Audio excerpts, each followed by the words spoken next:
నేను ఇప్పుడు మీ ముందు కొన్ని స్టేట్మెంట్స్ పెడుతున్నాను. ఆ స్టేట్మెంట్స్లో మీకు ఏం అర్థమైందో మీరు చెప్పాలి. నేను నీళ్ళ మీద నడవగలను అని అంటారు ఒకరు. పప్పు తింటే చీము పడుతుంది అని అంటారు ఒకరు. నేను సృష్టిలో నుంచి విభూతిని సృష్టిస్తే అది మీరు పూసుకుంటే మీకున్న రోగాలన్నీ పోతాయని అంటారు ఒకరు. బంగారం తీసుకెళ్ళి నేను పూజ చేసి మట్టిలో పెడితే అది డబల్ అవుతుంది అంటారు ఇంకొకరు. మూలికలు నీళ్ళతో నేను పెట్రోల్ తయారు చేయగలను అంటారు ఇంకొకరు. ఇలా రకరకాలుగా మనకు చాలామంది చాలా రకాలుగా చెప్తున్నారు. ఈరోజు సొసైటీలో ఇట్లాంటివి చాలా జరుగుతున్నాయి. ఇలా చాలా రకాలుగా మనం వాట్సాప్లో, ఫేస్బుక్లో కానీ, యూట్యూబ్లో కానీ ఇలాంటివన్నీ చూస్తూ ఉంటాం. వీటన్నిటిని బట్టి మనకేం అర్థమైంది? అవన్నీ వాస్తవాలని అర్థమైందా? అవన్నీ సత్యాలని అర్థమైందా? అవన్నీ వాళ్ళు మనకి చెప్పారు అని అర్థమైందా? ఏంది మోసం చేశారు అనేది అది ఫలితం. వాళ్ళు అలా చెప్పారని మనకి భాష ద్వారా అర్థమైంది. మనం దాన్ని ఇంకా ఏమి అది సత్యమా అసత్యమా మనం అట్లాంటిది మనం ఇంకా ఏమి ప్రయోగం ఏమి చేయలేదు, లేకపోతే స్వతహాగా మనం ఏమి చూడలేదు. మనం ప్రయోగం ద్వారా మనకు మనం నిరూపించుకోలేదు. అలా చెప్పారని మనకు భాష ద్వారా అర్థమైంది. ఇలాంటి స్టేట్మెంట్స్ ఏమైనా మన ముందుకు వస్తే మనం వాటిని శాస్త్రీయంగా ఆలోచించి శాస్త్రీయ పద్ధతుల ద్వారా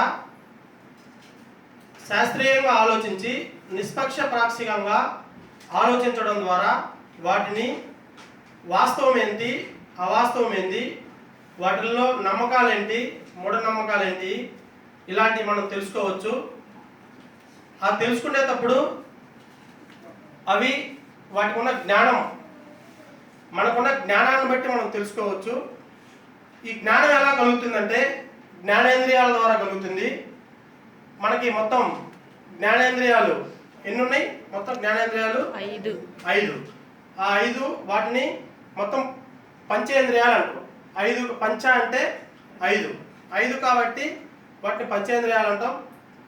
పంచేంద్రియాలు ఇప్పుడు నేను మీతో నేను మాట్లాడుతున్నాను, మీకు ఏ జ్ఞానేంద్రియం ద్వారా వినపడుతుంది? చెవుల ద్వారా వినపడుతుంది. నేను మిమ్మల్ని చూస్తున్నాను, మీరు నన్ను చూస్తున్నారు. అది దేని ద్వారా జరుగుతుంది? కన్ను ద్వారా జరుగుతుంది. ఇప్పుడు నేను మైక్ని పట్టుకున్నాను. పట్టుకుంటే మా ఇద్దరికి మధ్య స్పర్శ ఉంది. అది దేని ద్వారా అందుతుంది? మెదడుకి చర్మం ద్వారా అందుతుంది.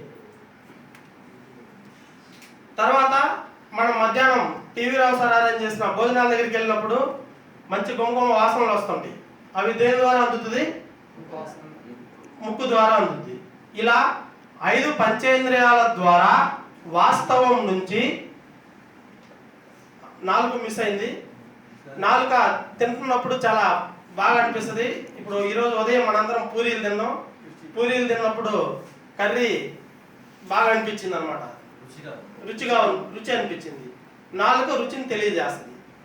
సో అలాగే వాస్తవం నుంచి జ్ఞానేంద్రియాల ద్వారా మన మెదడుకి చేరే సమాచారం ఒక సమాచారం చేరుతుంది. ఆ సమాచారం చేరినప్పుడు మనకి ఒక ప్రతిబింబంలాగా పడుతుంది. అంటే జ్ఞానేంద్రియాల ద్వారా మనకి మన మెదడులో పడే ముద్రలని లేదా ప్రతిబింబాలని మనం జ్ఞానము అన్నాం. జ్ఞానము 2 రకాలు: ప్రత్యక్ష జ్ఞానం, పరోక్ష జ్ఞానం. ప్రత్యక్ష జ్ఞానం అంటే ఇప్పుడు నేను మాట్లాడేది మీకు వినపడుతుంది. వినడం చెవుల ద్వారా జరుగుతుంది.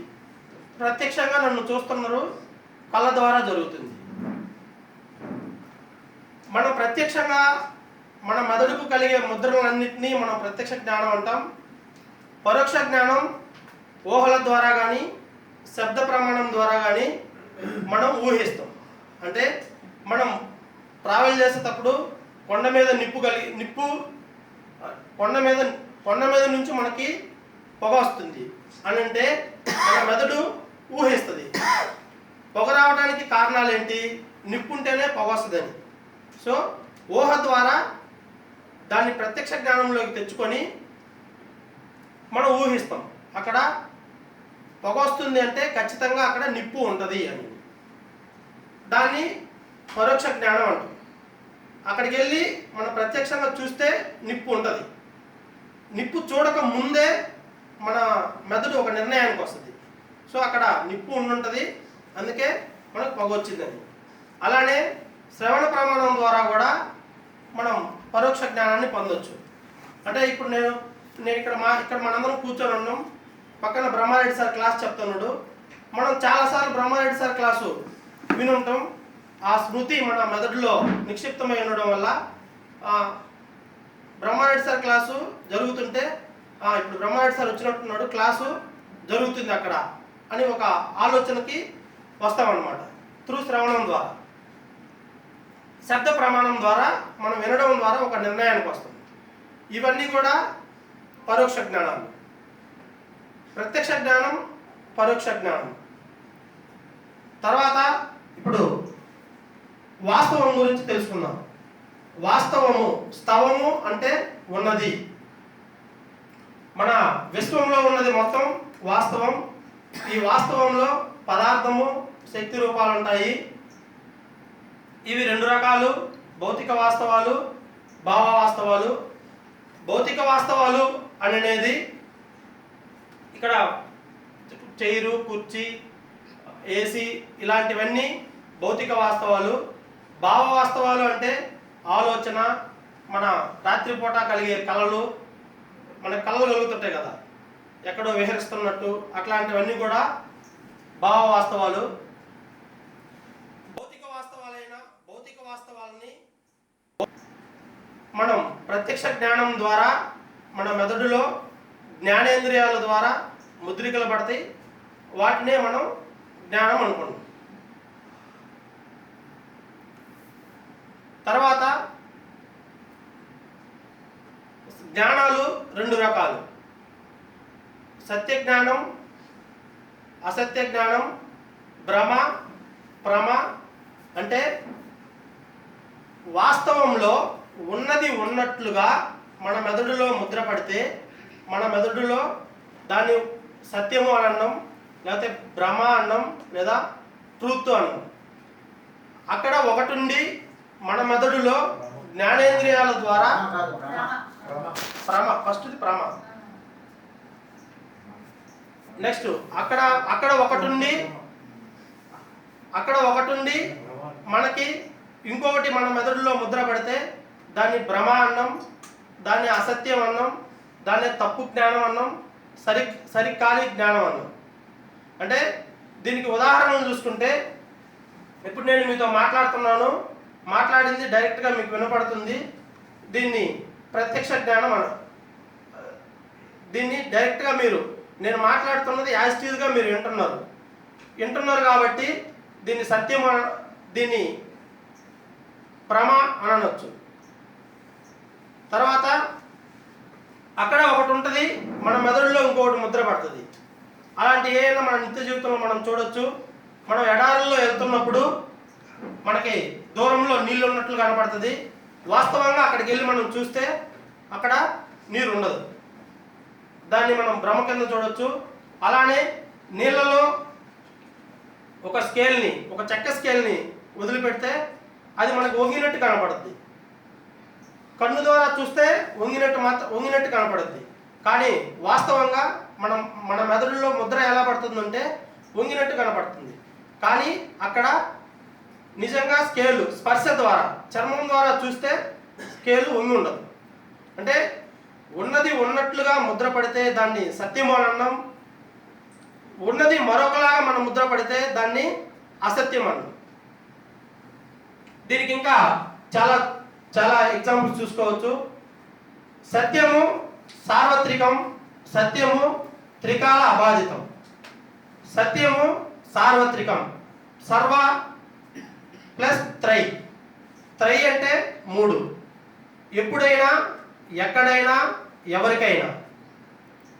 ఎవరికైనా, ఎప్పుడైనా, ఎక్కడైనా. త్రై ఒకేలా ఉంటే దాన్ని సత్యము అని అంటాం. ఫర్ ఎగ్జాంపుల్, నేను మీ ముందు ఒక స్టేట్మెంట్ ఉంచుతున్నాను. నిప్పు కాలుతుంది, ఇది ఒక సత్యం అని నేను అన్నాను అంటే సత్యానికి లక్షణాలు ఏమేమి ఉన్నాయి? ఎవరికైనా, ఎప్పుడైనా, ఎక్కడైనా కాలాలి. సత్యము అని మనం ఒక స్టేట్మెంట్ని ఎప్పుడని అంటామంటే ఎవరికైనా, ఎప్పుడైనా, ఎక్కడైనా ఈ 3 ప్రయోగము ద్వారా నిరూపించినప్పుడు మాత్రమే ఒక స్టేట్మెంటు సత్యం అని అనొచ్చు. ఇలానే నేను నేను వచ్చి నీళ్ళలో నడుస్తాను, నీళ్ళ మీద నడుస్తాను అని నేను చెప్తే ఎవరైనా నడవాలి, ఎప్పుడైనా నడవాలి, ఎక్కడైనా నడవాలి. పప్పు తింటే చీము పడుతుంది అని ఇది సత్యం అని నేను చెప్పానంటే ఎవరు తిన్నా ప్రతి ఒక్కరికి చీము పట్టాలి, ఎక్కడ తిన్నా పట్టాలి అని అంటే ఫైనల్గా నేను చెప్పదలుచుకుంది ఏంటంటే ఒక వాక్యం ఏదైనా ఇది సత్యము అని చెప్పాను అని అంటే ఎవరికైనా, నాకైనా, నీకైనా, ఇంకెవరికైనా, ఎక్కడైనా, మా ఊర్లో అయినా, మీ ఊర్లో అయినా, ఎక్కడైనా, ఎప్పుడైనా 3 కాలాలు. ఎప్పుడనంటే నిన్న, నేడు, రేపు. ఇందాక ఎగ్జాంపుల్ తీసుకుంటే నిన్న, నేడు, రేపు. ఫర్ ఎగ్జాంపుల్, నిప్పు కాలుతుంది అని చెప్పా కదా, దానికి ఈరోజు నేను ఒకరు నిప్పు కాలుతుందని చెప్పొచ్చు, ఇంకొకరు నిప్పు కాలదని చెప్పొచ్చు. దీన్ని మనం ప్రయోగం ద్వారా నిరూపించవచ్చు. నిప్పు కాలదు అనే వాళ్ళకి ఈరోజు నేను టైం చెప్పి ఇప్పుడు 12 గంటలకి సైన్స్ పార్క్ స్కూల్లో మీరు వస్తే ప్రయోగం చేద్దాం. 12 గంటల్లో మీరు వచ్చినప్పుడు ఎటువంటి ఆచ్ఛేదనం లేకుండా మన శరీరం మీద నిప్పు పెడితే కాలుతుంది అని మనం ప్రూవ్ చేయొచ్చు. రేపు టైం చెప్పి, ప్లేస్ చెప్పి అక్కడ కూడా ప్రూవ్ చేయొచ్చు. అంటే దాన్ని రికార్డ్ చేయొచ్చు. ఈరోజు చేసిన దాన్ని రికార్డు ద్వారా రేపు చూస్తే అది నిన్న అవుతుంది. తర్వాత భవిష్యత్ కాలాన్ని భూతకాలంగా మార్చుకొని, అంటే తర్వాత జరగబోయే కార్యక్రమాన్ని కూడా మనం ముందే అనౌన్స్ చేసి దాన్ని ప్రయోగం చేసి నిప్పు కాలుతుందని కూడా అప్పుడు కూడా టెస్ట్ చేయొచ్చు, భవిష్యత్తును కూడా. అంటే సత్యం త్రికాల అబాధితం, 3 కాలాలను కూడా ఒకేలా ఉంటుంది సత్యం. తర్వాత నమ్మకం, మూఢనమ్మకం చూద్దాం. ఒక విషయం సత్యమని తేలిన తర్వాత అది అసత్యమని నమ్మినా, ఒక విషయం సత్యమని తేలిన తర్వాత అది అసత్యమని నమ్మినా దాన్ని మనం మూఢనమ్మకం అనొచ్చు. నేను ఇప్పుడు నిప్పు కాలుతుంది అని మీకు చెప్పాను, ప్రయోగం ద్వారా నిరూపించాను. ఒక వ్యక్తి నిప్పు కాలుతుంది అని నమ్మాడు, ఒక వ్యక్తి నిప్పు కాలలేదు అని నమ్మాడు. దాన్ని ప్రయోగం చేస్తే నిప్పు కాలుతుంది అన్న వ్యక్తి ప్రయోగం తర్వాత నిప్పు కాలలేదు అని నమ్మాడు అనుకోండి, అది మూఢనమ్మకం. నేను నీళ్ళ మీద నడుస్తాను అని ఒక అతను అసత్యం చెప్పాడు, దాన్ని ప్రయోగం చేసిన తర్వాత అయినా కూడా అతను నీళ్ళ మీద నడవగలడు అని కొంతమంది నమ్ముతారు. అంటే అసత్యాన్ని సత్యంగా నమ్మినా, సత్యాన్ని అసత్యంగా నమ్మినా ప్రయోగం తర్వాత అది మూఢనమ్మకం. ఇలాంటి మూఢనమ్మకాలు మన జీవితంలో చాలా ఉన్నాయి. జాతకాలు చెప్పించుకుంటారు చాలామంది, టైం చెప్పించుకొని కానీ బ్యాచ్ ఉన్నారు కొంతమంది. టైం పెట్టి ఈ జాతకాలు నమ్మడం వల్ల టైం పెట్టి పలాని టైంలో పలాని గంటే మీ పిల్లలు ఐఏఎస్ ఆఫీసర్లు అవుతారు, డాక్టర్లు అవుతారు అంటారు. ఇలానే టానిక్లు తాగితే బలం వస్తుందని నమ్మి మూఢనమ్మకాలు చాలా ఉన్నాయి. అలా వేల కోట్ల రూపాయలు ఇతర దేశాలకి, ఇతర కంపెనీలకి పంపించే పరిస్థితుల్లో ఉన్న మూఢనమ్మకాలు నమ్మడం ద్వారా. అలానే కూల్ డ్రింక్స్ తాగితే చల్లగా ఉంటుంది, చాలా బాగుంటారు, పైన నుంచి 6 అంతస్తుల నుంచి దూకొచ్చు మహేష్ బాబు లాగా అనే మూఢనమ్మకం ఉంది. అలానే హస్త సాముద్రికం, వాస్తు, మీ ఇల్లు వాస్తు ప్రకారం కట్టుకుంటే చాలా కుటుంబ పరంగా చాలా డెవలప్ అవుతారంటారు. వాస్తు లేకపోయినా ఇలా హస్త సాముద్రికాలు ఇలాంటి మూఢనమ్మకాలు ఇంకా చాలా ఉన్నాయి. హస్త సాముద్రికం మీరు చూస్తే దానికి ఒక చిన్న ఎగ్జాంపుల్ చెప్పొచ్చు. ఒక వ్యక్తి, ఒక సిద్ధాంతి మీ హస్త సాముద్రికాన్ని మీరు మీ హస్తం చూపిస్తే నేను మీ జాతకం మొత్తం, మీ భూత భవిష్యత్తు వర్తమానం మొత్తం చెప్తానంటాడు. దానికి ఒక 10 మంది వ్యక్తులు అతని దగ్గరికి వెళ్ళి, సార్ మీరు ఓన్లీ హస్తం చూసే మొత్తం చెప్తారా, లేకపోతే దాంట్లో ఉన్న గీతలను చూసి కూడా చెప్తారా అంటే, ఆహా అదేముంది, గీతలను చూసి కూడా నేను మొత్తం చెప్తానన్నాడు. దాన్ని మనం చిన్న ప్రయోగం ద్వారా తేల్చొచ్చు. ఆ గీతలు మనం 10 మంది ఎక్కడైనా ఒక పేపర్లో అద్ది దాంట్లో ఆడవారి చెయ్యేది, మగవారి చెయ్యేది అనే విషయం కూడా వాళ్ళు చెప్పలేరు. అలానే మనం ఒక చిన్న పెన్ను తీసుకొని నేను గుచ్చుకుంటున్నా గుచ్చుకోలేనా అనే విషయం చెప్పన్నా కూడా చెప్పలేరు. ఎందుకంటే ఫలితం నా చేతిలో ఉంది, గుచ్చుకుండేది గుచ్చుకోవాల్సింది నా చేతిలో ఉంది. వాళ్ళు ఖచ్చితంగా చెప్పలేరు. ఫలితం ఒకరి చేతిలో ఉంటే మనం చెప్పలేము. మీరు గుచ్చుకుంటారని చెప్తే నేను గుచ్చుకోను, నేను గుచ్చుకుంటాను అని చెప్తే అతను, కానీ మీరు గుచ్చుకుంటారని చెప్తే నేను గుచ్చుకోను. సో ఎవరు ఈ భూమి మీద భూత భవిష్యత్ కాలాలు చెప్పలేరు. మూఢనమ్మకాలు ఏమి నమ్మొద్దు. ప్రతి ఒక్క విషయాన్ని మీకు వాట్సాప్లో వచ్చేది, ఫేస్బుక్లో వచ్చేది, ఇట్లాంటి స్టేట్మెంట్స్ ఎన్ని వచ్చినా మీ ముందు ప్రతి ఒక్కదాన్ని ప్రశ్నించండి. ప్రశ్న ప్రగతికి మూలం. ప్రశ్నించే చైతన్యమే అనేక సామాజిక సమస్యలకు పరిష్కారం అని చెప్పి తెలియజేస్తూ, ఈ అవకాశం ఇచ్చిన మీ అందరికీ ధన్యవాదాలు తెలియజేస్తూ సెలవు తీసుకుంటాను.